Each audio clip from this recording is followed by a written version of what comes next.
Então, meus queridos amados irmãos, a Bíblia diz no Evangelho segundo escreveu o evangelista João, capítulo 4, versículo de número 20. O Evangelho segundo escreveu o evangelista João recebe o nome de livro histórico e também de evangelho porque fala sobre o nascimento, vida, morte, ministério, ressurreição e vinda do Messias em glória. Então, Mateus, Marcos, Lucas e João não são Novo Testamento.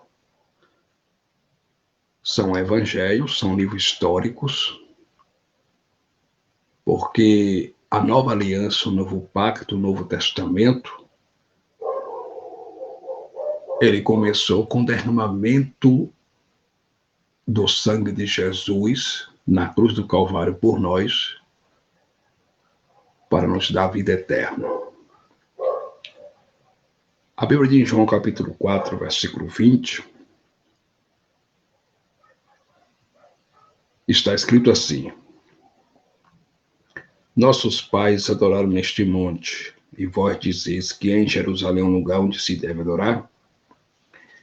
Versículo 21, Jesus disse para a mulher samaritana, olha o que Jesus disse. Disse-lhe Jesus, mulher, crê-me que a hora vem em que nem neste monte, nem em Jerusalém, adorarei o seu Pai. Versículo 22. Vós adorais o que não sabeis, e nós adoramos o que sabemos, porque a salvação vem dos judeus. Versículo 23. Mas a hora vem, e agora é, em que os verdadeiros adoradores adorarão o Pai em espírito e verdade. Porque o Pai procura tais que assim o adorem. Versículo 24 diz assim: Deus é espírito, e importa que os que o adoram, o adorem em espírito e verdade. Observe que em João capítulo 4, versículo 20, a mulher samaritana, ela disse assim para Jesus: nossos pais adoraram neste monte, e vós dizeis que em Jerusalém é um lugar onde se deve adorar? A expressão aqui, que em Jerusalém, o lugar onde se deve adorar, quer dizer, é no templo de Jerusalém um lugar aonde se deve adorar? Aí Jesus disse mesmo assim para a mulher samaritana. Jesus disse assim para a mulher samaritana no versículo 21 de João capítulo 4. Disse-lhe Jesus, mulher, crê-me, que a hora vem em que nem neste monte, nem em Jerusalém, ou seja, nem no templo de Jerusalém, adorareis o Pai. Vós adorais o que não sabeis, nós adoramos o que sabemos, porque a salvação vem dos judeus. Aí no versículo 23, Jesus disse assim para a mulher samaritana, mas a hora vem, e agora é, em que os verdadeiros adoradores adorarão o Pai em espírito e em verdade. Porque o Pai procura tais que assim o adorem. E no versículo 24 de João capítulo 4, Jesus disse, Deus é espírito, e importa que os que o adorem em espírito e em verdade. Então observe que em João capítulo 4, versículo 20, a mulher samaritana disse, nossos pais adoraram neste monte. E vós dizeis que é em Jerusalém um lugar onde se deve adorar? Aí Jesus olhou para a mulher samaritana e disse assim, mulher, creia-me. Mulher, creia-me. Por quê? A hora vem em que nem neste monte, nem em Jerusalém adorareis o Pai. Jesus estava dizendo o seguinte para a mulher samaritana: olha, vai chegar a hora, e a hora é agora, em que nem no monte e nem no templo de Jerusalém adorareis o Pai. Por quê? Porque essa mulher samaritana aqui, a mulher samaritana, ela disse para Jesus: nossos pais adoraram aqui neste monte. E ela queria saber de Cristo qual era o lugar de adoração, porque os judeus de origem judaica, eles diziam que o lugar de adorar a Deus, de adoração, era no templo de Jerusalém. Por isso que ela disse assim para Jesus: e vós dizeis que é em Jerusalém, porque nossos pais adoraram aqui nesse monte. E vós dizeis que o lugar de adorar a Deus, de adorar o Pai, é lá em Jerusalém, ou seja, no templo de Jerusalém. Aí Jesus disse: mulher, crê-me que a hora vem em que nem neste monte e nem em Jerusalém adorareis o Pai.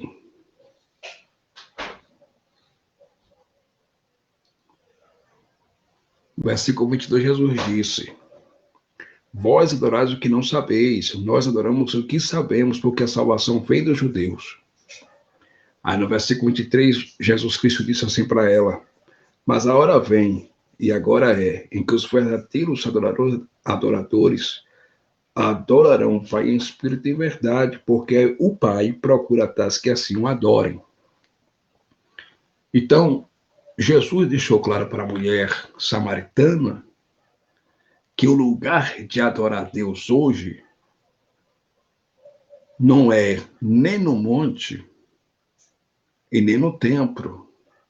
O lugar hoje de adorar a Deus é em espírito. Porque nós que estamos em graça e na graça, adoramos a Deus em espírito. Aí Jesus disse: olha, mulher, a hora vem em que nem no monte e nem no templo de Jerusalém adorareis o Pai. Jesus deixou claro para a mulher samaritana que a adoração hoje que o Pai quer não é nem no monte e nem no templo. A adoração que o Pai quer hoje dos seus filhos, dos eleitos, é em espírito e em verdade.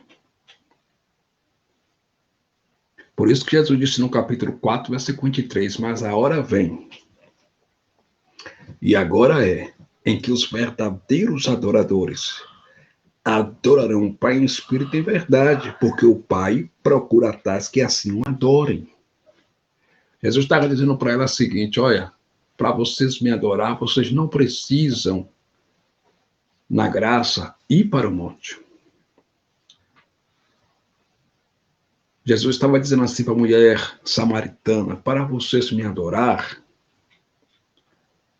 para vocês falarem comigo, para vocês me adorarem, vocês não precisam ir para o monte e nem para o templo. Vocês só precisam me adorar em espírito e em verdade. Porque a nossa vida já é um culto. Paulo disse em Romanos capítulo 12 que nós temos que oferecer a Deus é um culto racional, um culto com a mente, um culto com entendimento, com raciocínio. Você pode adorar o Pai em espírito e verdade no trabalho, na faculdade, na escola, em casa. Cristo, ele quebrou a religião dizendo para a mulher samaritana que a adoração não é nem mais no monte, nem no templo de Jerusalém, que a adoração agora é em espírito e em verdade. Então, para você adorar o Pai, você não precisa estar dentro dessas gaiolas religiosas, dentro de templo religioso. Você pode adorar a Deus em casa. Você pode adorar o Pai trabalhando, porque a sua vida já é um culto, você já é um culto para Deus. Deus não habita em templo feito por mãos humanas. Você já é o templo de Deus. A adoração em graça e na graça é em espírito e em verdade, não tem relação com espaços físicos, não tem relação com tempo de pedra. Porque muitos religiosos que frequentam esses tempos de pedra estão cegos espiritualmente e a cegueira deles são tão grande espiritualmente que eles não conseguem enxergar a verdade nas escrituras sagradas. Mesmo você provando para eles nas escrituras sagradas que Cristo hoje não quer tempo de pedra, eles continuam frequentando os seus tempos de pedra. Por quê? Porque eles não têm conhecimento de Cristo, nem do Evangelho da Graça. Por isso que o profeta Oséias profetizou entre os anos 400 a 450, provavelmente, no que se pode provavelmente de Cristo. O nome Oséias quer dizer no hebraico Rochear. Ele recebe o nome de profeta, o rei do norte, ele veio do norte, ele profetizou para Jerusalém. Em Oséias capítulo 4, versículo 6, o profeta Oséias disse: o meu povo está sendo destruído porque lhe falta conhecimento. Sabe que conhecimento é esse? Conhecimento das escrituras sagradas, da palavra de Deus, da Bíblia. O povo não tem conhecimento, e é isso que a religião faz. A religião, ela oprime o ser humano. A religião, ela distancia o homem de Deus. Os líderes religiosos hoje estão distanciando as pessoas de Deus, colocando o véu entre eles e Deus, a qual foi rasgado de alto a baixo na cruz do Calvário. Porque quando esses líderes religiosos de hoje pregam a lei para o povo, pregam a lei mosaica, a lei de Moisés para o povo, eles estão levantando um véu de novo e está colocando um véu de separação entre Deus e o homem, entre Deus e a humanidade de novo, entre Deus e o povo. Quando eles levantam o véu, o qual foi por Cristo rasgado na cruz, eles estão distanciando o povo de Deus. Porque todas as vezes que eles citam a lição do Velho Testamento, da antiga aliança, do antigo pacto, a qual foi por Cristo abolido, porque Jesus aboliu a lei de Moisés com a sua morte na cruz do Calvário. Então, quando os pastores hoje, cães golosos, falsos profetas e mercenários, eles levantam o véu na lição da antiga aliança, do Velho Testamento, o qual foi por Cristo abolido na cruz do Calvário, quando eles levantam o véu de novo do Velho Testamento, eles estão simplesmente colocando uma barreira, uma separação entre os homens e Deus. E eles estão distanciando os homens de Deus.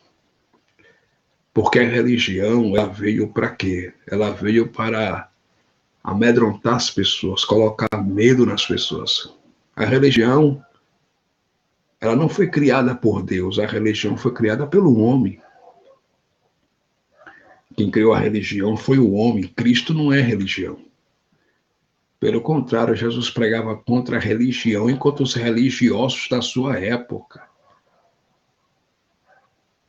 Jesus nunca foi a favor da religião. Quem inventou a religião foi o ser humano. Então, em graça e na graça, você é o templo de Deus. Não precisa você frequentar mais tempo na graça. Eu vou ler um texto aqui da palavra de Deus, em 2 Coríntios, capítulo 3, versículo 14. Eu vou lhe mostrar que Cristo aboliu a lei de Moisés. Eu vou lhe mostrar e vou te provar com Bíblia. 2 Coríntios 3, 14, está escrito assim: mas os seus sentidos foram endurecidos, porque até hoje o mesmo véu está por levantar na lição do Velho Testamento, o qual foi por Cristo abolido. O versículo 15 diz assim: e até hoje, quando é lido Moisés, o véu está posto sobre o coração deles. Ou seja, e por que o véu está posto sobre o coração deles? Porque os seus sentidos, o seu entendimento, a sua mente, os seus sentidos foram endurecidos. Porque é isso que a religião faz. A religião, ela faz o ser humano não pensar, faz o ser humano virar refém das suas ideias, faz o ser humano acatar, aceitar tudo quanto eles pregam, faz o ser humano ficar com a mente fechada para outras coisas e ficar com a mente aberta só para aquela religião. E Paulo, usado pelo Espírito Santo, no ano 58 depois de Cristo, escrevendo sua carta para uma cidade grega por nome Corinto, não especialmente para a cidade, mas para os habitantes delas, para os irmãos que se reuniam em nome de Cristo, em nome de Jesus, na distinta e progressiva cidade de Corinto, no ano 58 depois de Cristo, Paulo, apóstolo da graça, ele disse em 2 Coríntios 14 que mas os seus sentidos foram endurecidos, porque até hoje o mesmo véu está por levantar na lição do Velho Testamento, o qual foi por Cristo abolido. Os seus sentidos aqui foram endurecidos, quer dizer, a sua mente, o seu entendimento, os seus sentidos estão endurecidos. E pelo fato dos seus sentidos estarem endurecidos, porque muitas pessoas não se libertaram ainda da religião e estão com seus sentidos endurecidos, e por que essas pessoas estão com seus sentidos endurecidos? Por causa disso aqui, versículo 15. E até hoje, quando é lido Moisés, o véu está posto sobre o coração deles. 2 Coríntios capítulo 3, versículo 16, Paulo disse assim: mas quando se converterem ao Senhor, então o véu se tirará. O apóstolo Paulo estava dizendo para os irmãos Corinto, da progressiva cidade de Corinto, né? Para os irmãos que se reuniam em casa, porque no Novo Testamento ninguém frequentou templo de pedra religioso. No Novo Testamento da Bíblia, que recebe o nome de Neoterotestamentário Bíblico, nenhum cristão frequentaram templos, mas os cristãos se reuniam em casas. E Paulo disse para os irmãos coríntios que muitos irmãos que se reuniam em nome de Jesus na cidade de Corinto, ou melhor, na cidade de Corinto, estava com seus entendimentos, com seus sentidos endurecidos. E por que eles estavam com seus sentidos endurecidos? Porque eles ainda estavam praticando obras da lei de Moisés. Eles ainda estavam praticando obras ritualísticas da lei de Moisés. Mesmo conhecendo a graça de Deus, eles estavam ainda praticando as obras da lei. Aí Paulo disse, eles estão praticando ainda as obras da lei porque os seus sentidos foram endurecidos. Eles estão sem entendimento. As suas mentes estão fechadas. Os seus sentidos estão endurecidos. Porque até hoje o mesmo véu está por levantar na lição do Velho Testamento, o qual foi por Cristo abolido. Aí Paulo disse assim, e até hoje, quando é lido Moisés, o véu está posto sobre o coração deles. Paulo disse, todas as vezes que eles praticam as obras da lei de Moisés, e eles pregam a lei para o povo, eles estão levantando o véu, a qual foi por Cristo rasgado na cruz, e eles estão colocando um véu de separação que separa a humanidade de Deus, que separa o homem e Deus nos seus corações. Todas as vezes que os irmãos da cidade de Corinto, eles praticavam as obras da lei mosaica, eles estavam levantando o véu de separação entre Deus e eles. E o véu de separação entre Deus e eles estava nos seus corações. Estava nos seus corações, eles estavam distantes de Deus, separados de Deus. E é isso que a religião faz, ela distancia o ser humano de Deus. Aí no versículo de número 16, 2 Coríntios 3, Paulo disse, mas quando se converterem ao Senhor, então o véu se tirará. A expressão aqui, se converter ao Senhor, Paulo quis dizer o seguinte, quando eles abandonarem as obras do judaísmo, quando eles abandonarem essa religião aí, por nome judaísmo, quando eles se converterem a Cristo, aceitando a graça de Cristo, a graça de Deus, aceitando o sacrifício vicário e expiatório de Jesus Cristo na cruz do Calvário, quando eles se converterem a Jesus Cristo, esse véu de separação entre eles e Deus que está no coração deles, ou melhor, que estão no coração deles, se tirará. Deus vai tirar esse véu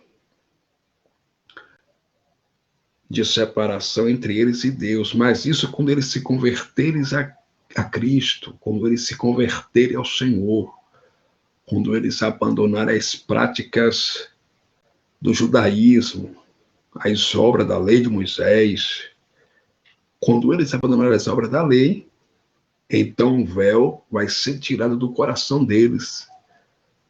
O véu que faz separação entre o homem e Deus. Então as pessoas hoje que praticam as obras da lei de Moisés, as obras da lei mosaica, as pessoas hoje que praticam as obras da lei, está com véu em seus corações. E que véu é esse?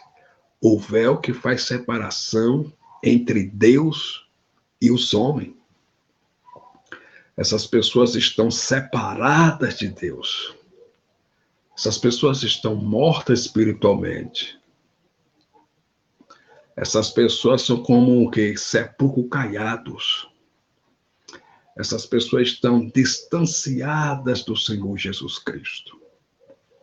Essas pessoas estão longe de Deus, porque elas praticam as obras da lei e elas pregam a lei para o povo. Então, querido irmão, querida irmã, o templo de Deus é você. Se você hoje frequenta um templo religioso, templo é obra da lei de Moisés, é coisa da lei. Se você frequenta hoje um templo religioso, você está separado de Cristo. Você está separado de Deus. Porque em graça e na graça de Deus, você que é o templo de Deus. Você que é a morada de Deus em espírito e em verdade. Então você não precisa ir para um templo religioso para adorar Deus, porque a adoração na graça é em espírito e verdade. Porque existem pessoas que frequentam templos religiosos, andam com a Bíblia na mão, falam sobre Deus, mas não têm relacionamento nenhum com Deus. Existem pessoas que frequentam templos religiosos, mas já perdeu Jesus de vista dentro do templo religioso que eles frequentam. A Bíblia diz que José e Maria estavam dentro do templo de Jerusalém. E eles perderam Jesus de vista. Eles perderam Cristo de vista, eles perderam Jesus de vista dentro do templo religioso de Jerusalém. O que é que eu aprendo com isso? Existem pessoas que frequentam templos religiosos e perderam o relacionamento com Messias. Perderam a comunhão com Deus dentro do templo religioso. Essa pessoa está dentro do templo religioso, mas perdeu Jesus de vista. Não tem relacionamento com Messias. Não tem vida de santidade na presença de Deus. Não tem vida reta. Não tem vida em si mesmo. Por que não tem vida em si mesmo? Porque está dentro do templo com a Bíblia na mão, mas perdeu o relacionamento com o Messias. Perdeu o relacionamento com Jesus, mesmo frequentando o templo. Porque relacionamento com Jesus nada tem a ver com templo religioso. Relacionamento com Jesus Cristo nada tem a ver em você participar de um grupo de senhoras, ou de jovens, ou de adolescentes, dentro de um templo religioso. Relacionamento com Messias é em espírito e em verdade. O relacionamento com Jesus Cristo pode ser na sua casa, pode ser no seu trabalho, pode ser na faculdade, na escola. Foi aquilo que Jesus disse para a mulher samaritana. Não é mais necessário adorar a Deus, nem no monte e nem no templo. A adoração agora para quem anda segundo o Espírito, para quem aceitou o sacrifício vicário expiatório de Jesus, a adoração agora é em espírito e em verdade. Você não precisa ir para templo religioso porque você já é o próprio templo. Você é o templo de Deus.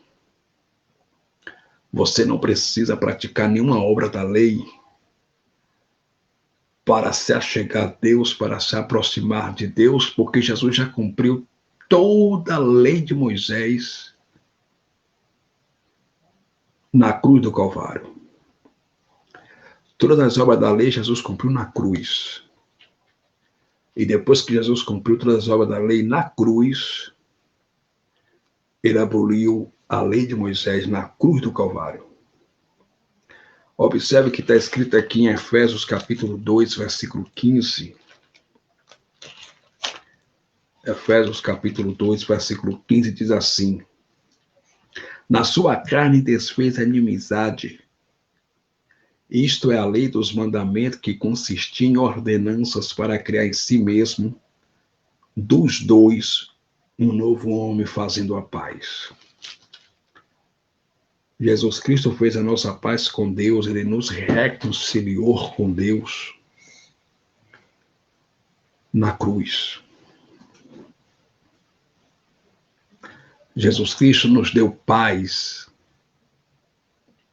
nos deu paz com Deus, nos reconciliou com Deus, nos justificou na cruz do Calvário. E Paulo, cheio do Espírito Santo, disse para os irmãos que se reuniam em nome de Cristo, na cidade de Éfeso, capítulo 2 de Efésios, versículo 15, Paulo disse que Cristo, o apóstolo Paulo disse que Jesus Cristo, na sua carne, ou seja, através da sua morte vicária expiatória na cruz, ele desfez a inimizade. Por quê? Porque a humanidade tinha uma grande dívida com Deus. E mesmo na lei mosaica, na lei de Moisés, os sacerdotes, segundo a lei de Moisés, eles faziam sacrifício pelos seus próprios pecados e pelos pecados do povo de Israel. Eles faziam expiação pelos seus próprios pecados e pelos pecados do povo de Israel. A palavra expiação no hebraico recebe o nome de Kepurri, que vem de carpa no hebraico, que quer dizer cobrir o pecado. Cobrir o pecado. Os sacrifícios que os sacerdotes faziam na lei não removiam o pecado, não tiravam o pecado, mas cobria o pecado. Mesmo os sacerdotes fazendo expiação pelos seus próprios pecados e pelos pecados do povo de Israel, o povo de Israel ainda estava em dívida diante de Deus. O povo ainda estava debaixo da ira de Deus. E só através do sacrifício de Jesus Cristo na cruz do Calvário foi que Jesus pagou a nossa dívida que nós tínhamos com Deus. Jesus pagou a nossa dívida que nós tínhamos com Deus. Jesus nos reconciliou com Deus, nos aproximou de Deus através do seu sangue derramado na cruz. E Jesus nos deu paz com Deus. Jesus nos deu paz com Deus através da sua morte na cruz do Calvário. E Paulo, cheio do Espírito Santo, disse aqui em Efésios 2,15, na sua carne desfez a inimizade, porque a lei era inimizade. Ou seja, a lei criava inimizade entre o homem e Deus. Mesmo os homens praticando as obras da lei de Moisés, mesmo assim os israelitas estavam debaixo da ira de Deus, porque o antigo pacto, a antiga aliança que Deus deu por intermédio de Moisés para o povo de Israel sempre quebrava a lei de Deus. O povo não obedecia à lei de Deus. Então, mesmo o povo, debaixo da lei de Moisés, e mesmo os sacerdotes fazendo expiação pelos seus próprios pecados e pelos pecados do povo de Israel, o povo estava debaixo da ira de Deus e o povo era inimigos de Deus.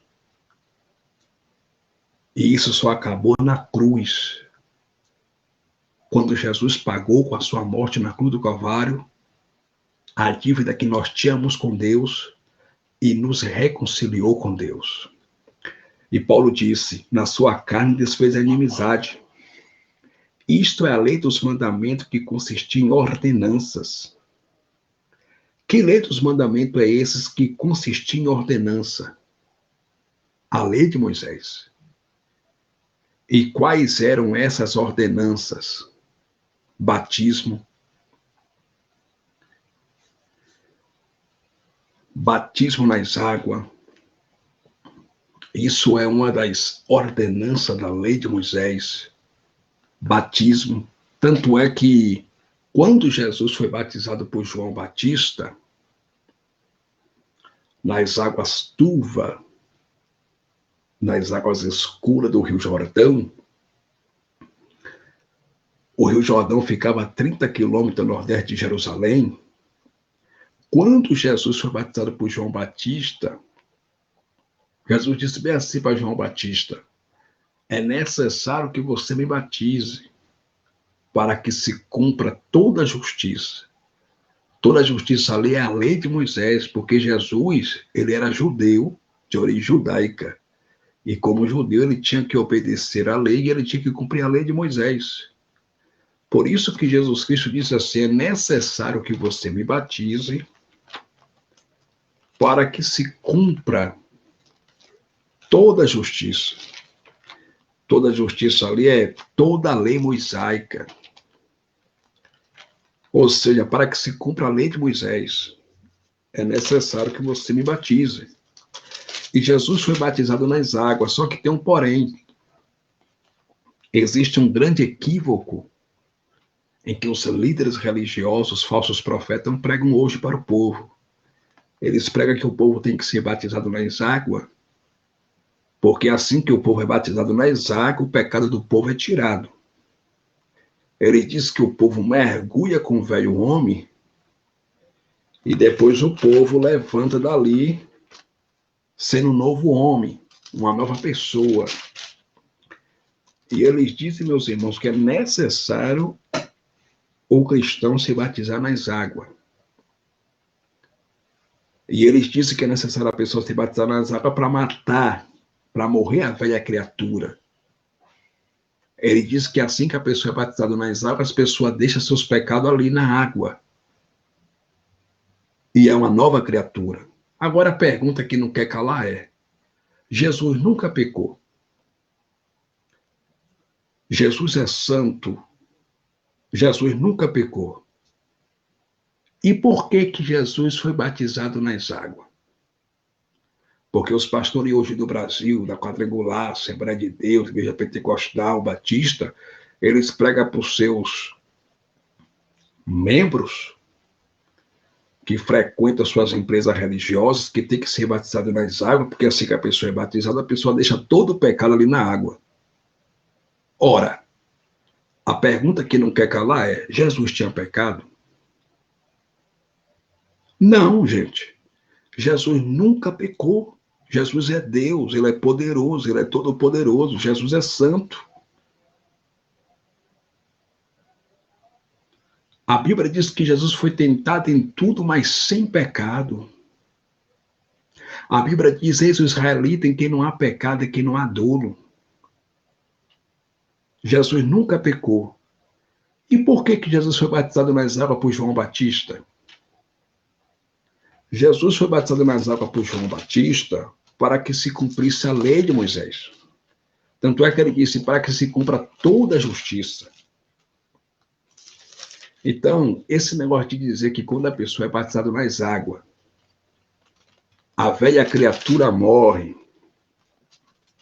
as pessoas deixam o pecado ali na água, é uma das mentiras contadas em nome de Deus que os falsos profetas, os pastores mencionaram, conta para o povo hoje. Porque isso não tem base bíblica. Olha o que está escrito no Evangelho segundo escreveu o evangelista Marcos, capítulo 1, versículo 9. A epígrafe diz assim: o batismo e a tentação de Jesus. E aconteceu naqueles dias que Jesus, tendo ido de Nazaré da Galileia, foi batizado por João no Rio Jordão. Versículo 10. E logo que saiu da água, viu os céus abertos, e o Espírito que como pomba descia sobre ele. E ouvi-se uma voz do céu que dizia: tu és meu filho amado, em quem me comprazo. Versículo 12. E logo o Espírito o impeliu para o deserto. Versículo 13. E ali esteve no deserto 40 dias, tentado por Satanás. E vivia entre as feras, e os anjos o serviam. Então, meus irmãos, é mentira o que os pastores pregam hoje para o povo, dizendo que a pessoa, assim que é batizado nas águas, os pecados das pessoas ficam ali na água, e a pessoa, assim que se batiza, a pessoa se torna uma nova criatura e o pecado da pessoa fica na água. Por quê? Porque se os pastores sustentam essa doutrina, essa falácia, essa fala, que é assim que a pessoa, ou seja, assim que a pessoa se batiza nas águas, a pessoa deixa o pecado ali na água, os pastores estão dizendo que Jesus tinha pecado. Porque os pastores pregam hoje para o povo que as pessoas têm que se batizar porque as pessoas têm pecado. E o pecado só sai da pessoa quando a pessoa se batiza nas águas, que a velha criatura morre e os pecados que a pessoa cometeu no passado fica tudo na água. Então, quando eles falam isso, eles estão dizendo que Jesus também pecava, que Jesus tinha pecado. Porque Jesus, sendo o próprio Deus, ele se batizou nas águas pelo seu primo João Batista. O profeta João Batista batizou Jesus nas águas. E por quê? Aí Jesus disse para João Batista, é necessário que você me batize. É necessário eu ser batizado por ti para que se cumpra toda a justiça. Ou seja, para que se cumpra a lei de Moisés. Jesus se batizou nas águas não porque ele tinha pecado. Porque Jesus nunca pecou. Jesus não tinha pecado. Jesus é santo.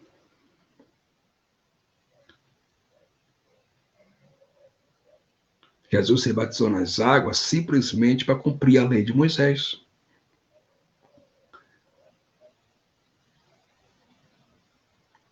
Está entendendo aí a mentira dos pastores dentro do sistema religioso para prender as pessoas nas suas gaiolas religiosas? A pessoa chega no tempo religioso deles, levanta a mão, aceita Jesus. Aí eles começam a ensinar um bocado de mentira a pessoa e falam assim, para você se tornar membro da igreja, tem que se batizar nas águas, porque você vai deixar todo o pecado nas águas, você vai morrer para o mundo e vai ser uma nova criatura.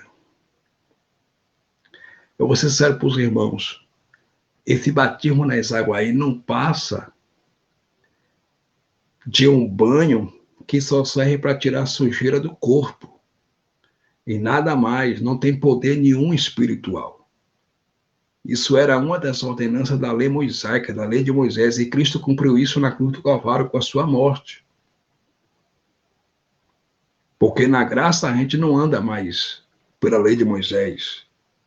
A gente não anda mais segundo a carne, nós andamos agora segundo o Espírito. Nós andamos segundo o Espírito de Deus.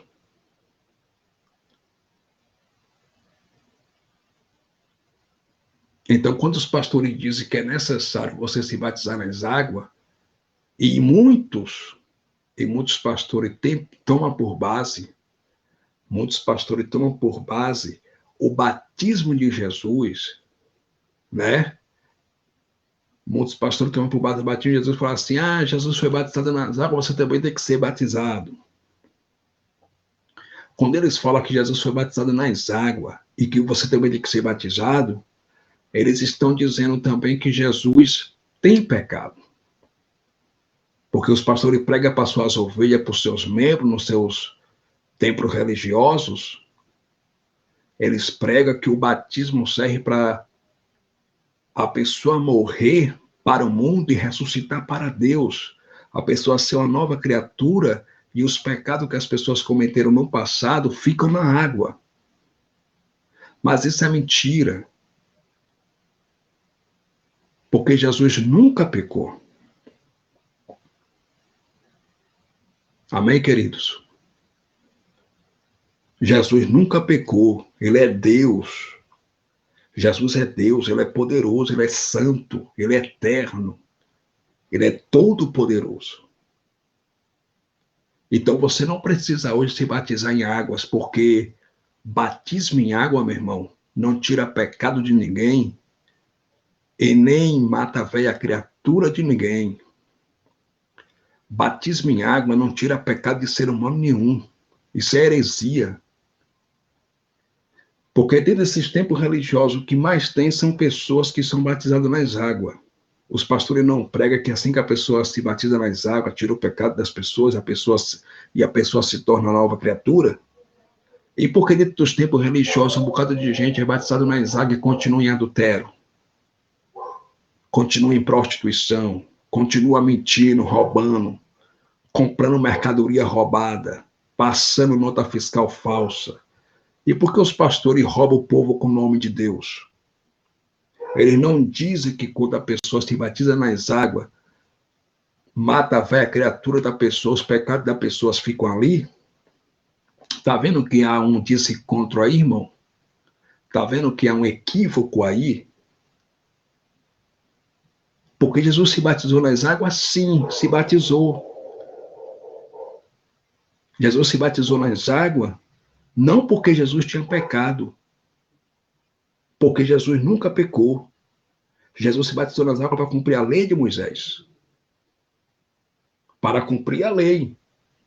O batismo que vale hoje, biblicamente pela Bíblia, é o batismo na cruz. Nós já fomos batizados na cruz, meu irmão. Romanos capítulo 6, tudo o que eu falo eu provo com Bíblia. Romanos capítulo 6.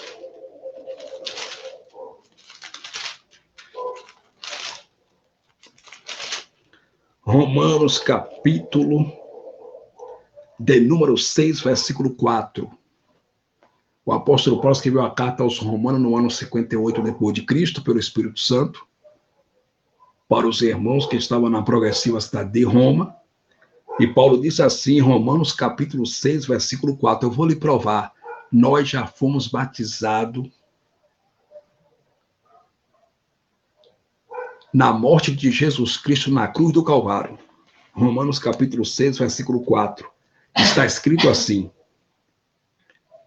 de sorte que fomos sepultados com ele, pelo batismo na morte, para que, como Cristo ressuscitou dos mortos, pela glória do Pai, assim andemos nós também em novidade de vida. Vai e briga com a Bíblia. Romanos capítulo 6, versículo 4. De sorte que fomos sepultados com ele, pelo batismo na morte, para que, como Cristo ressuscitou dos mortos pela glória do Pai, assim andemos nós também em novidade de vida. Então, irmão, o batismo que vale hoje é o batismo espiritual. Nós já fomos batizados na cruz do Calvário. Nós já fomos aperfeiçoados em Cristo na cruz do Calvário. Nós já fomos salvos na cruz, quando Jesus abriu os dois braços em João capítulo 19, versículo 30, e disse, tetelestai em aramaico, que quer dizer está consumado. A palavra consumado no dicionário da língua portuguesa Silveira Bueno recebe o nome de acabado, findou, está findado. Está feito, ninguém desfaz. Está pago, ninguém desfaz. Só que eu prego para uma geração analfabeta de Bíblia. Pessoas que têm preguiça de ler um livro, de ler um jornal, e aí fica igual um gado, um trouxa, um otário, dentro desse sistema religioso, sendo roubado todo dia. Por esses pilantras de terno e gravata que usam o nome de Deus para roubar o povo. E foi por isso que Deus mandou o coronavírus. Deus mandou o coronavírus por causa dos pecados da humanidade. Porque no Brasil tem servo de Deus, mas também no Brasil tem um bocado de pastor ladrão, picareta, malandro, mercenário, que usa o nome de Cristo para arrancar tudo quanto ele quer arrancar do povo. Usa o nome de Deus, que é santo, nome santo, sem temor, sem respeito, para pregar a lei de Moisés para o povo e arrancar dinheiro cobrando dízimo. Mandando o povo fazer sacrifício e fazer votos.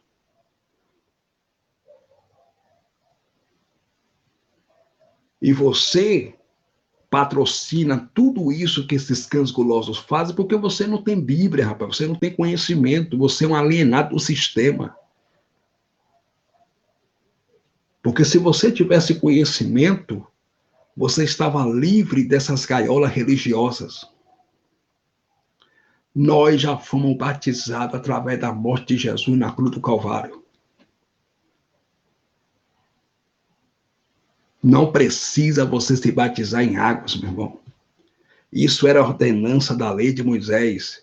E os homens trouxeram para hoje para te afastar de Deus, porque os pastores são tão espertos que eles falam, você tem que se batizar nas águas. Para quê? Porque assim que você se batiza, eles falam que para você se batizar, você depende e precisa de um pastor. Aí você procura um templo religioso, procura um pastor. Aí depois que você se batiza nas águas, eles fazem logo uma carteira de membro para você ser membro do clube religioso dele. Carteirinha de membro, membro do clube religioso deles. Aí você passa a usar essa carteirinha de membro. Aí sabe o que eles falam para você? Você não pode sair mais daqui. Se você sair daqui, perde a salvação, vai para o inferno. Aí se você chegar para um pastor cão guloso dele e falar assim, pastor, mas eu quero mudar de um tempo para outro. Eu quero ir para outra igreja. Aí ele fala também, se for para outra igreja também perde a salvação. Então, simplesmente eles usam isso, eles fazem isso para aprisionar pessoas nos seus currais, para aprisionar pessoas nas suas gaiolas religiosas e arrancar dinheiro do povo. Mas o povo está acordando, meu irmão. O povo não é mais besta, não. O povo está lendo Bíblia, o povo está estudando, está meditando, está lendo. O povo está lendo livros, está lendo a Bíblia, está fazendo estudo. O povo está acordando. Muitas pessoas já estão livres do sistema religioso, estão libertos e libertas. Muitas pessoas estão saindo de dentro dessas gaiolas religiosas. Muitas pessoas estão deixando de pagar dízimo, porque dízimo é imposto. Muitas pessoas estão deixando de frequentar essas gaiolas religiosas. Sabe por quê? Porque onde a luz chega, meu irmão, as trevas são dissipadas. Aonde a luz do Evangelho de Jesus Cristo chega, a mentira cai por terra, a hipocrisia, a capa, o engano. Aonde o Evangelho da palavra de Deus chega, de Jesus, o verdadeiro Evangelho chega, as obras das trevas são desfeitas.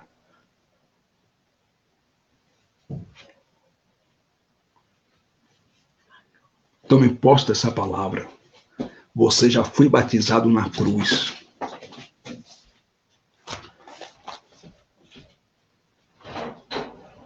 Então, para de frequentar templo religioso. Você já é o templo. Se reúne com tua família em casa, faz um culto doméstico. Porque você já é o culto. Lê a Bíblia em casa. Ora a Deus em casa. É bem melhor você estar em casa orando a Deus, lendo a palavra de Deus em casa, com a tua família em paz, do que você estar dentro de um templo religioso ouvindo mentira e sendo saqueado em nome de Deus. Porque esses caras sabem que se eles mentirem em nome de João e de Maria, ninguém vai dar dinheiro para eles. Então eles usam o nome santo de Deus para arrancar dinheiro dos pobres, dinheiro das pessoas. Então você já é o culto.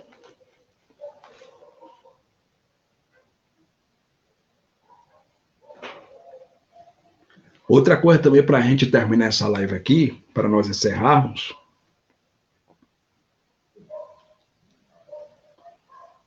É necessário falar isso, porque tem muitas pessoas que são incautas, leigas, que não têm conhecimento, e em vez de procurar ler, pelo menos ler, como está escrito em Atos capítulo 17, versículo 6 e diante, a Bíblia diz que os crentes da cidade de Bereia, os bereianos, eles eram mais prudentes e tinham mais sabedoria do que os crentes da cidade de Tessalônica. Por quê? Porque quando o apóstolo Paulo pregava, ele abriu as escrituras e ele se examinava nas escrituras se estava certo o que Paulo estava pregando. Os crentes hoje não. Os crentes hoje, dentro dos tempos religiosos, se começarem a questionar, se começarem a questionar certas coisas dentro desse sistema religioso, dentro dos tempos religiosos, os pastores mencionaram, chamam eles de quê? Rebeldes. Os pastores mencionaram, dizem que eles são rebeldes. Os pastores mencionaram, dizem que eles querem causar contenda. E eles expulsam logo de dentro das suas sinagogas, porque eles são os intocáveis. Ninguém pode falar, ninguém pode questionar.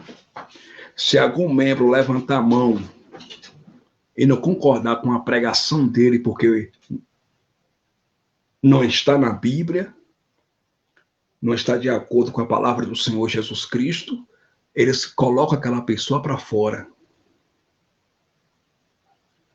Eles expulsam aquelas pessoas de dentro dos seus templos religiosos. Muitas pessoas não têm conhecimento. É por isso que estão frequentando ainda esses tempos de pedra. Muitas pessoas não têm conhecimento da palavra do Senhor Jesus. Outra coisa aqui também para encerrar.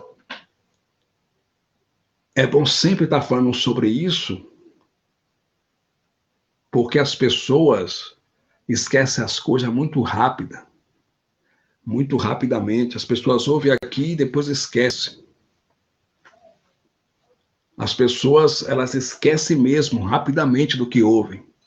A gente falou uma coisa, as pessoas esquecem rapidamente. Então, vale tocar nessa tecla de novo. Vale a pena bater nessa tecla de novo. Eu quero dizer para os irmãos, o dízimo nunca foi dinheiro. Porque tem muitas pessoas dentro desse sistema religioso enganado. E enganada. O dízimo nunca foi dinheiro. O dízimo era alimento para sustento dos pobres, dos levitas da tribo de Levi, dos órfãos, das viúvas, dos viajantes, dos forasteiros e dos sacerdotes da tribo de Levi e da linhagem de Arão. O dízimo nunca foi dinheiro. A Bíblia diz em Levítico, capítulo 27, versículo 30, o livro de Levítico foi escrito no 1445 a.C., pelo profeta Moisés. O nome Moisés quer dizer no hebraico Moshe, que significa salvo das águas. Está escrito assim: todos os dízimos da novidade da semente do campo pertencem ao Senhor. Todos os dízimos do fruto das árvores santos são ao Senhor. A pergunta que não quer calar é: dízimo da novidade da semente do campo é dinheiro ou alimento? Alimento. Todos os dízimos do fruto das árvores santos são ao Senhor. Dízimo do fruto das árvores é dinheiro ou alimento? Alimento. A Bíblia diz em Deuteronômio, capítulo 14, versículo 22, o nome Deuteronômio quer dizer no hebraico Devarim, que quer dizer livro da lei dos profetas, escrito no ano 1445 a.C. pelo profeta Moisés. Sabe como é que os israelitas, os judeus davam o dízimo? Era assim, ó. Deuteronômio, capítulo 14, versículo 22, diz assim: certamente darás o dízimo de toda a novidade das sementes que cada ano recolher do campo. Observe que está escrito assim, que cada ano recolher do campo. O povo de Israel dava o dízimo uma vez por ano, e não de mês em mês, como os pastores cobram nas igrejas evangélicas no Brasil. Eles davam o dízimo uma vez por ano, anualmente. E não era dinheiro não, tá? Eram dízimos da novidade das sementes do campo, alimento. Em Deuteronômio capítulo 14, versículo 23, Deus usou Moisés e falou bem assim: e no lugar que o Senhor escolher para ali pôr o seu nome, esse lugar que Deus escolheu para ali pôr o seu nome foi o templo de Jerusalém, que foi destruído no ano 70 depois de Cristo pelo general romano Tito II, quando ele invadiu a cidade de Jerusalém, destruiu o templo de Jerusalém.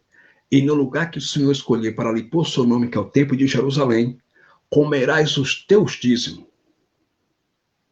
Comerás os teus dízimos do primogênito das tuas vacas e das tuas ovelhas, e do teu grão, e do teu azeite.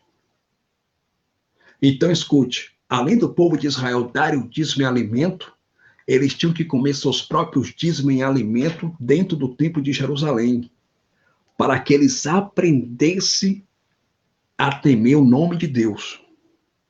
Além deles darem o dízimo em alimento, eles tinham que comer seus próprios dízimos. A pergunta que não quer calar é: dinheiro se come? Não, dinheiro não se come. Versículo 24 diz assim: e quando o caminho te for tão comprido, de maneira que os não possa levar, não os possa levar o quê?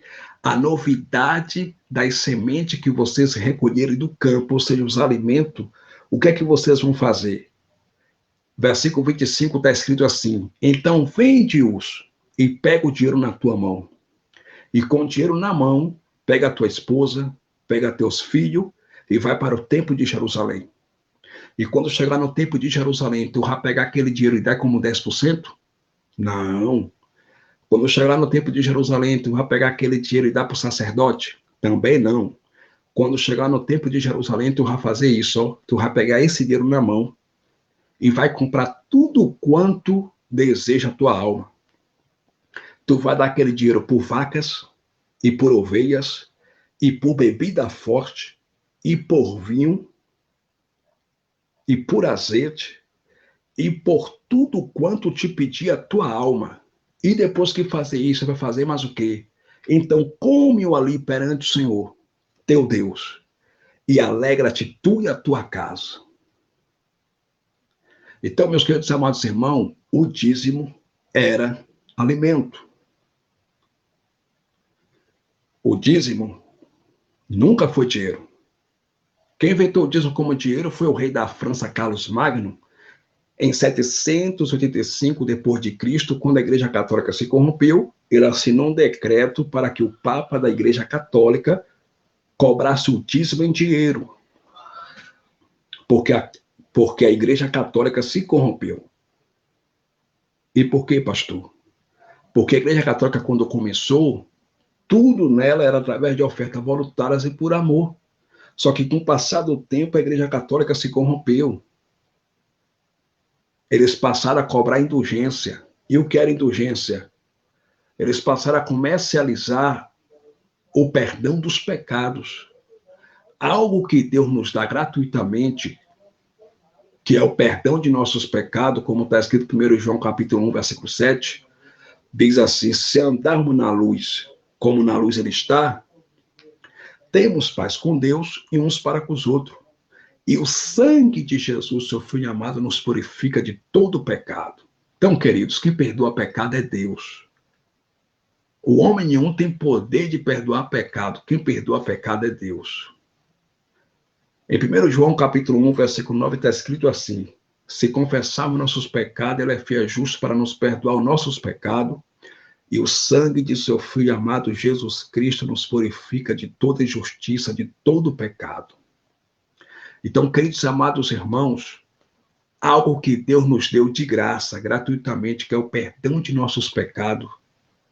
Os papas da Igreja Católica, na Idade Medieval, estavam cobrando dos membros da igreja.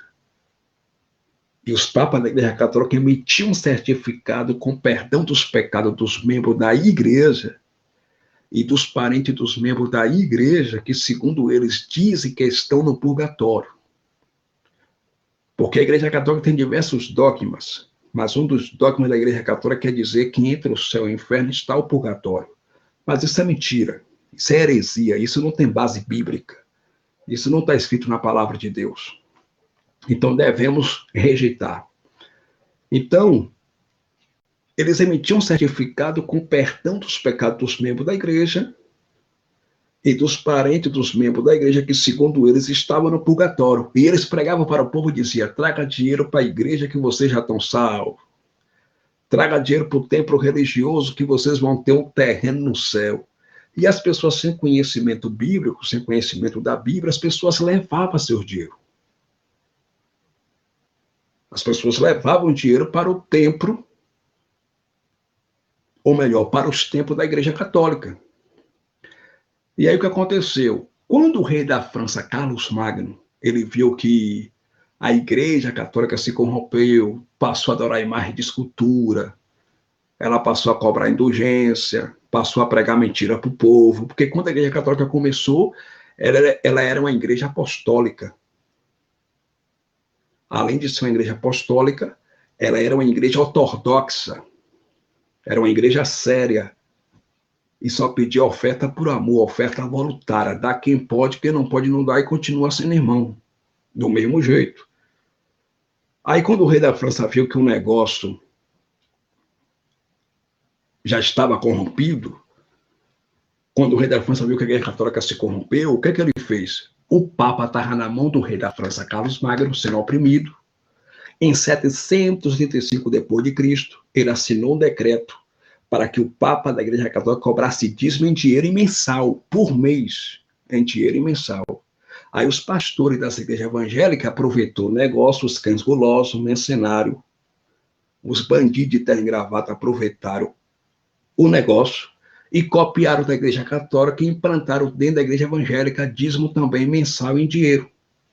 E eles ameaçam o povo com o nome de Deus. Quem não dá o dinheiro, o devorador vai pegar, vai acabar a família, você vai adoecer, vai ficar doente, não vai prosperar, vai sair do emprego, vai perder o emprego, vai ficar na cama. Quem não dá dinheiro aqui, o casamento vai acabar.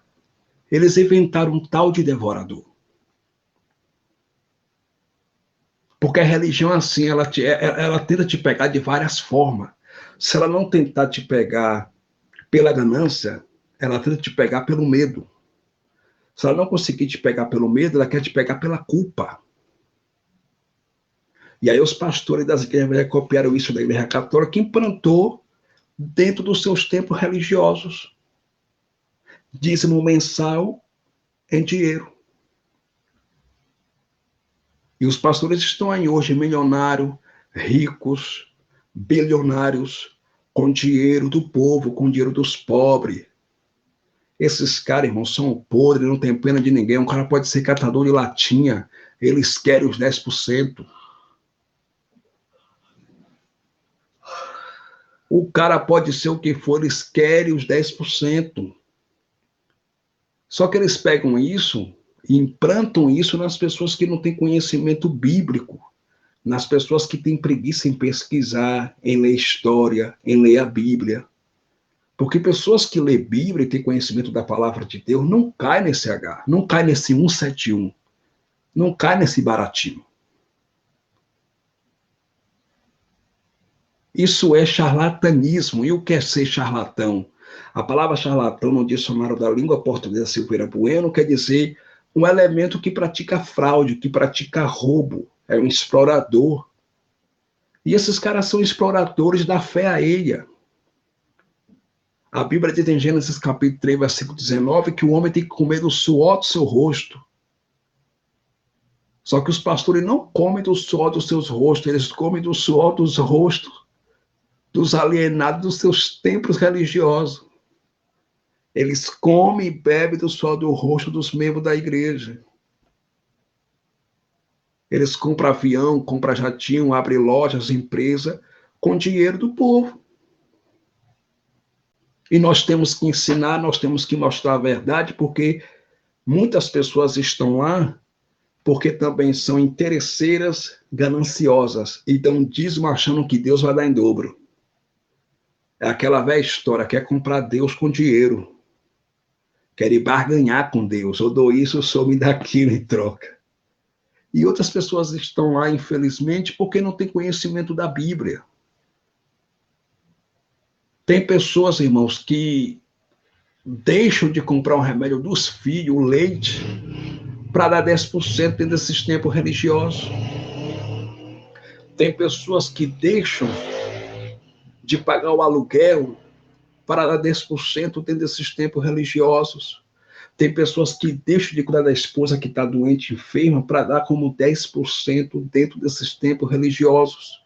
Tem pessoas que deixam de cuidar da família para dar dinheiro dentro desses templos religiosos.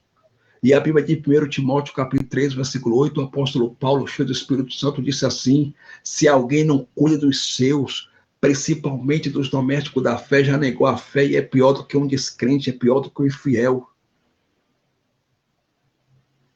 Se você deixa de cuidar da tua família, se você deixa de cuidar do teu filho para dar dinheiro dentro de um sistema religioso, dentro de um templo religioso, você é pior do que o incrédulo, você é pior do que o infiel. Porque primeiro tu tem que cuidar do teu lar, da tua casa, proteger a tua família. Você tem que pensar em você, no teu filho, na tua esposa, na tua mãe, no teu pai. Quer ajudar? Ajuda um morador de rua, ajuda um mendigo, ajuda a tua mãe, ajuda teu pai.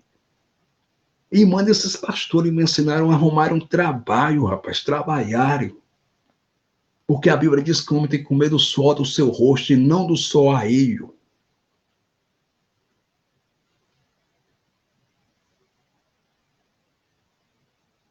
Essa palavra é dura, mas liberta. A palavra fere, mas transforma. A palavra machuca, mas leva a tua alma para o céu. Porque esses camaradas, para sustentar seus tempos de pedra, seus tempos religiosos, eles têm que mentir. E muitos mentem, inventam falsos milagres, falsas curas. Muitos inventam que Deus curou sem Deus ter curado. Eu creio que Deus cura, mas ele cura segundo a vontade dele quando ele quer. Deus não é Papai Noel, faz aquilo que eu quero. Deus faz tudo conforme segundo a sua vontade.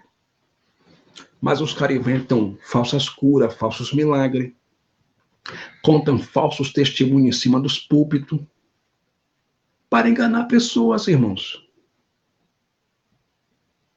Para enganar as pessoas. A Bíblia tem em João capítulo 8, versículo 44, que o diabo nunca se firmou na verdade, que ele mente desde o princípio do mundo.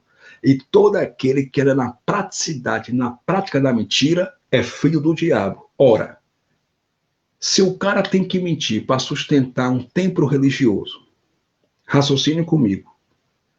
Se o cara tem que mentir para sustentar um templo religioso, para se dar bem, para ter carro, para ter casa, e para sustentar seu templo religioso, se o cara mente e se o cara tem que mentir para sustentar seu templo religioso, ele é filho de quem? Ele é filho do diabo. E quem está dentro desse templo religioso não é Deus. Quem está lá dentro é Satanás, porque ele é o pai da mentira. Porque Deus não tem parte com mentira. Deus é verdade, Deus gosta da verdade. Quem é o pai da mentira é Satanás, meu irmão. Deus gosta da palavra correta, Deus gosta da verdade, das coisas honestas.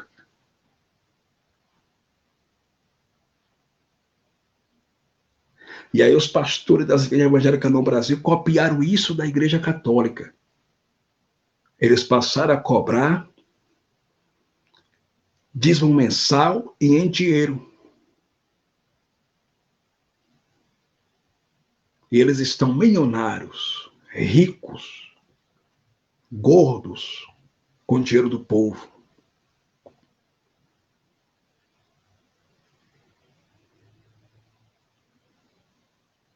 Jesus está às portas. Jesus está voltando. E biblicamente, pela Bíblia, eu vou te dizer uma verdade. Coisas piores do que o coronavírus vai vir pela frente. Coisas piores do que o coronavírus vai vir sobre o Brasil e o mundo. Mas por quê? Porque está escrito na palavra de Deus. As profecias apocalípticas estão se cumprindo.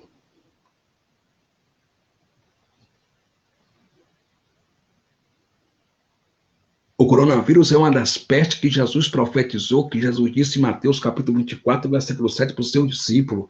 E haverá peste em todos os lugares do mundo. O coronavírus não tem nada a ver com o Apocalipse. É uma das pestes que Jesus disse em Mateus 24, 7. Só que até o presente momento, é a pior praga e a pior peste até o momento, o coronavírus. Só que depois do coronavírus vai vir coisas piores ainda. E essas coisas estão escritas no livro de Apocalipse. As profecias apocalípticas estão se cumprindo.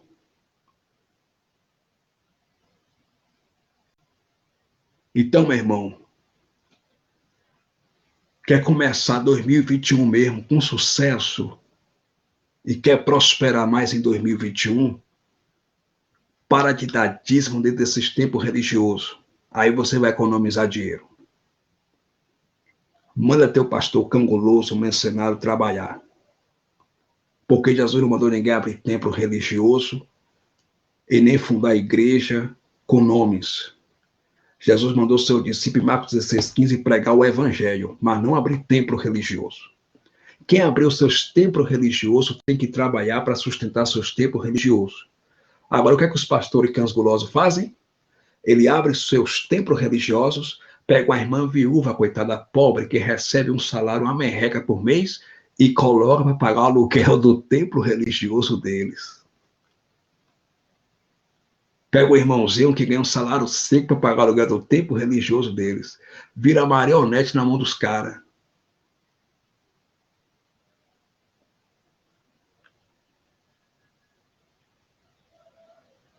Eu quero que você entenda. Dízimo era alimento. E o dízimo era uma lei cerimonial entre o povo de Israel e Deus. Você não é israelita, você não é judeu.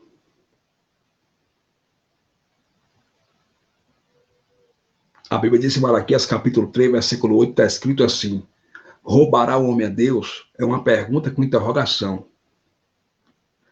Todavia vós me roubais, e dizeis, em que nós estamos te roubando? Nos dízimos e nas ofertas.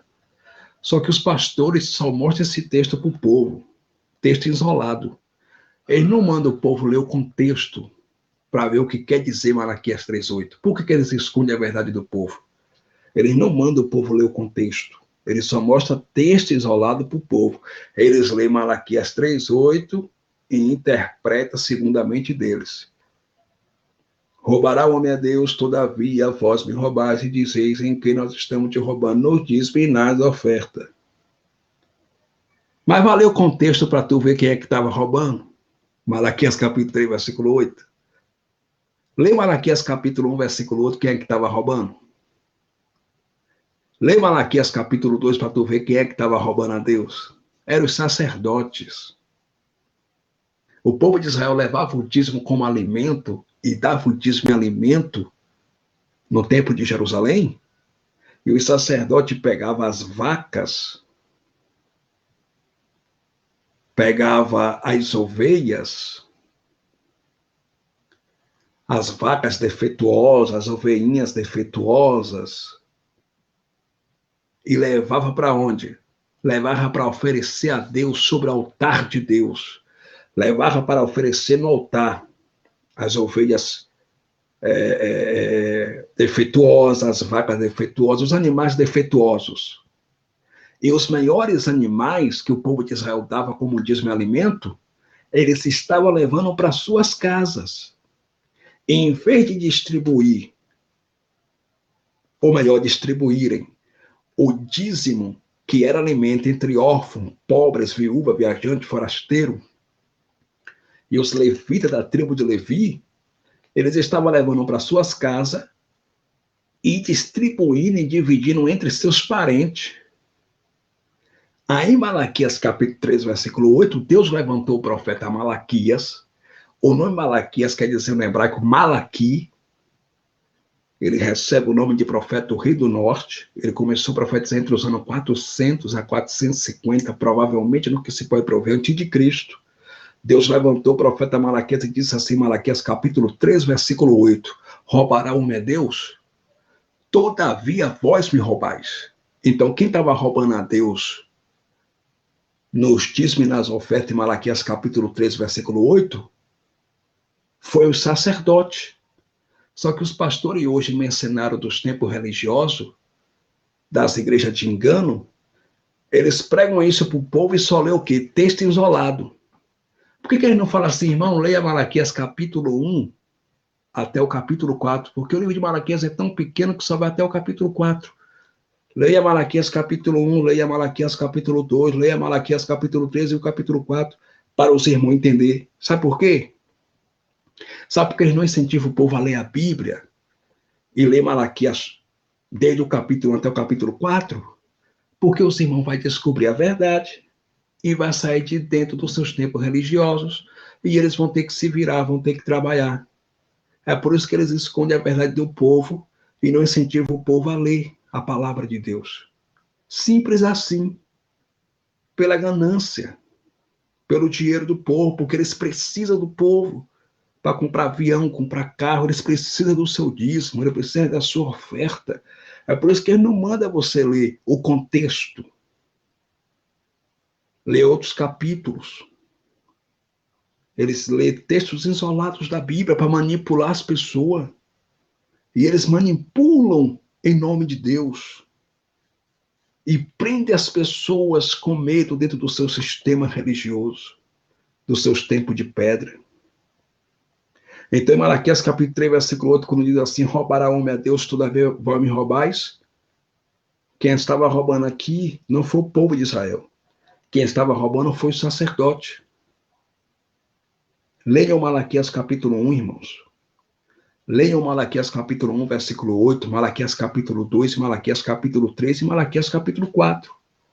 E vocês vão descobrir a verdade. Quem é que estava roubando a Deus?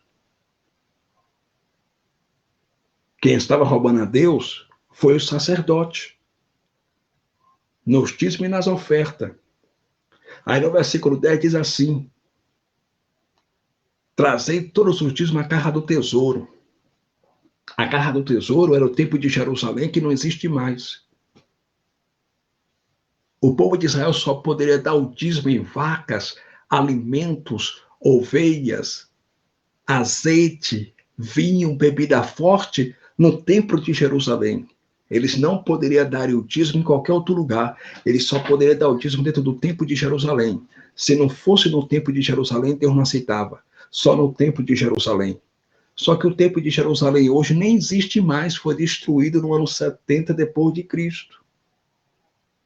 Trazei todos os dízimos à casa do tesouro, que era o templo de Jerusalém, para que haja mantimento na minha casa.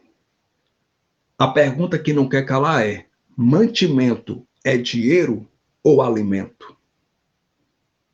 Alimento, para que não haja mantimento na minha casa. Deus disse, através do profeta Malaquias, para o povo de Israel assim, olha, povo de Israel, traga todos os dízimos em alimento para a casa do tesouro, para o templo de Jerusalém, para que não falte alimentos, né?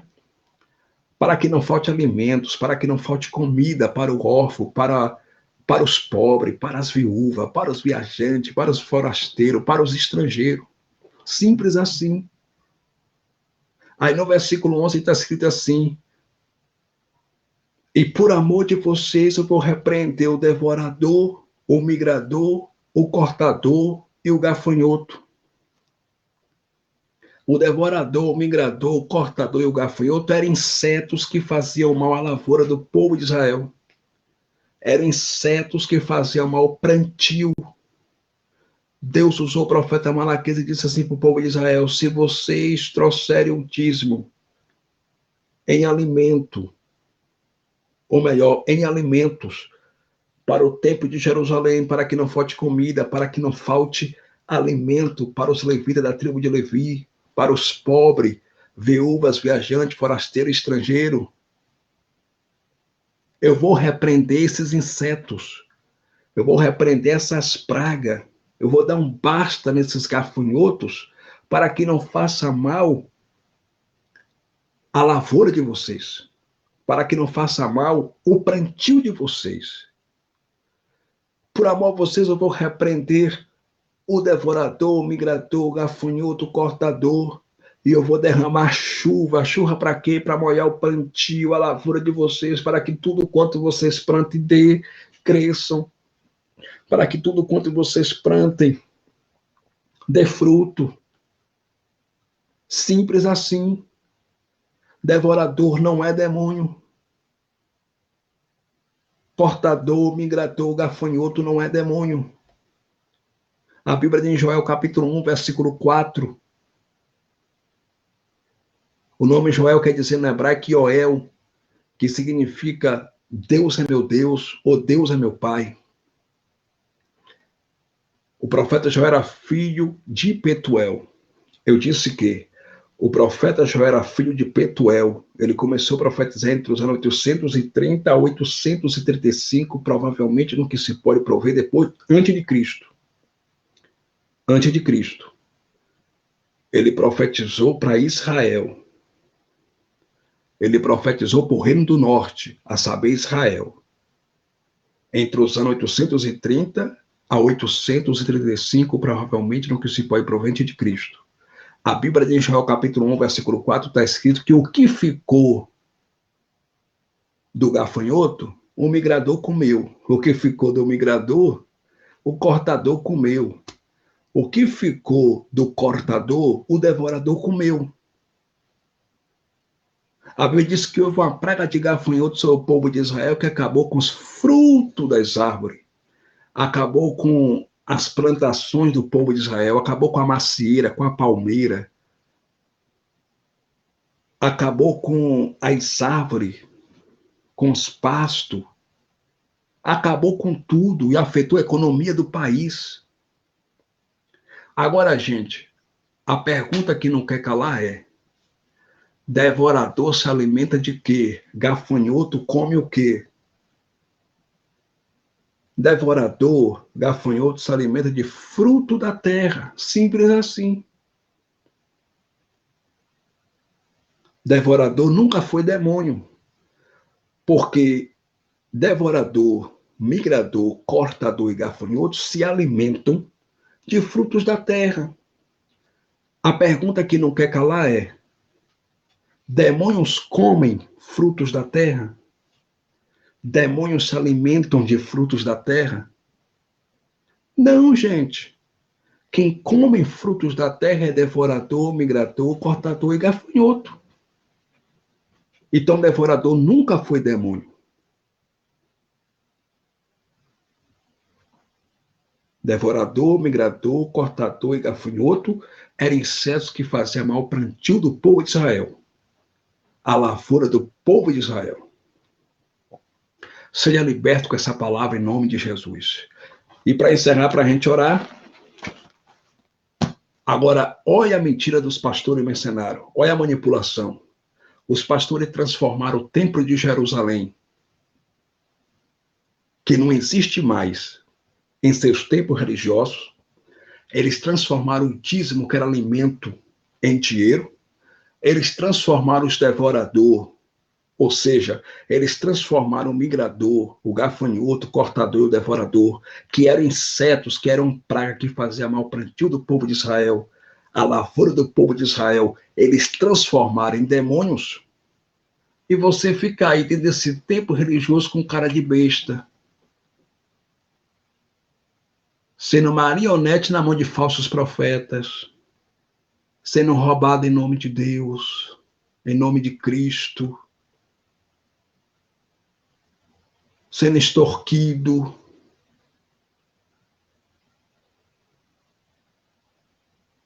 Olha a manipulação dos cães gulosos. Simples assim. E muitos cristãos dão dízimo porque são gananciosos, são interesseiros. Eles dão dízimo, dão 10% em dinheiro, esperando a tão sonhada prosperidade que nunca vem. Os pastores dizem que quem dá dízimo vai ter carro do bom, carro importado, casa boa, apartamento, sítio, fazenda. Quem dá o dízimo, o marido vai sair da mão da amante, vai voltar para casa. Quem dá o dízimo, a filha vai sair da prostituição, o filho vai sair das drogas. Mas eu conheço um bocado de crente que dá dízimo e o filho está nas drogas, a filha está na prostituição, o marido saiu de casa, mora de aluguel, não tem carro, não tem casa, não tem R$ 1 no bolso, só anda no médico, só anda no hospital, só anda morrendo, cheio de dor, cheio de enfermidade. Às vezes não tem nem dinheiro para comprar remédio. Espera aí, não há controvérsia aí, não há um equívoco? Os pastores não dizem que quem dá dízimo em dinheiro prospera? Não fica doente? O casamento não acaba? Quem dá dízimo em dinheiro, o mais vai sair da mão da mãe e vai voltar para casa. E por que não votou? E por que não vota? E por que essas pessoas que são dizimistas dão dízimo e as vidas delas não mudam? E por que essas pessoas que dão dízimo dentro dos tempos de pedra continuam na mesmice, na mesma vida, doentes, desempregadas, filho nas drogas, filho na prostituição, casamento acabado? Sabe por quê, meu irmão? Porque não foi Jesus que te fez essa promessa. Quem te fez essa promessa, quem adulterou a palavra de Deus para mentir para você, quem manipulou a palavra do Senhor Jesus Cristo, foi os pastores crentes gulosos, falsos profetas e mercenários. Foi eles que manipularam a palavra de Cristo. Foi eles que adulteraram a Bíblia Sagrada e mentiram para você. Porque não foi Deus que te fez essa promessa. Quem te fez essa promessa foi o teu pastor canguloso, mercenário e falso profeta. O Evangelho de Jesus não tem nada a ver com dízimo. Em graça e na graça não existe dízimo. O Evangelho de Jesus é o Evangelho do amor. Lucas capítulo 10, versículo 27, está escrito que o primeiro mandamento é amar o Senhor teu Deus toda a tua força, a tua alma e o teu entendimento. E o segundo mandamento é amar teu próximo como a ti mesmo. O Evangelho de Jesus é o Evangelho do amor. Se eu amo, não vou roubar. Se eu amo a Deus, eu não vou roubar. Por quê? Porque eu quero agradar a Deus. Quando você ama alguém, você procura agradar aquela pessoa. Quando você ama alguém de verdade, você procura agradar aquela pessoa. Se eu amo a Deus, eu não vou roubar por amor a Deus. Se eu amo a Deus, eu não vou adulterar, eu não vou trair minha esposa. Não é por medo de Deus, mas por amor a Deus. Se eu amo a Deus, eu não vou me prostituir. Não é por medo de Deus, mas por amor a Deus, porque eu amo a Deus. E o primeiro mandamento é esse: amarás o Senhor teu Deus de toda a tua força, a tua alma e o teu entendimento. E o segundo mandamento é amarás o teu próximo como a ti mesmo. Se eu tiver condições, o meu próximo me pedir uma passagem de ônibus, eu tiver condições, eu dou. Sem esperar a recompensa que Deus vai me dar em dobro, sem esperar retorno da mão daquela pessoa, sem esperar a recompensa da terra. Se eu amo o meu próximo, eu não vou procurar tirar o sossego dele, tirar a paz dele. Se eu amo o meu próximo, ele está precisando de uma cesta básica e eu tenho condições, eu vou lá dar uma cesta básica para ele. Se eu amo o meu próximo, se ele está no hospital e ele está precisando de um remédio, eu tenho condições, eu compro um remédio e levo para ele, porque eu não quero ver o meu irmão, o meu próximo, a quem Cristo derramou até a última gota de sangue na cruz do Calvário para nos dar vida eterna, morrer naquelas condições, naquela situação. O Evangelho de Jesus, gente, é o Evangelho do amor. O que passa disso são os homens comercializando a palavra de Deus para ficarem ricos, milionários e bilionários, como eles já estão. Então, quer fazer alguma coisa? A Bíblia diz: quem sabe fazer o bem não faz peca. Quer fazer alguma coisa? Faça a cesta básica, doe para os necessitados. Ajude um irmão a pagar um aluguel, uma irmã a pagar um aluguel. Ajuda teu pai, ajuda tua mãe, ajuda tua família. compra o remédio do teu filho, ajuda teu próximo, e manda teu pastor, falso profeta, cão guloso, mercenário, arrumar um trabalho. Amém? Fiquem todos com Deus, até a próxima live. Pastor Fabiano Santana, simples servo, e a paz e a graça de nosso Senhor e Salvador Jesus Cristo. Meus irmãos, eu tenho 3 canais no YouTube, e 2 canais que eu tenho no YouTube está assim, Pastor Fabiano Santana.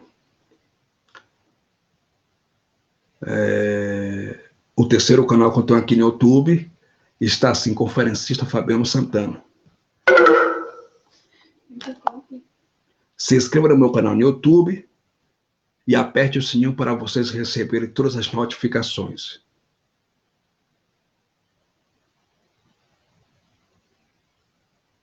Amém? Até a próxima live.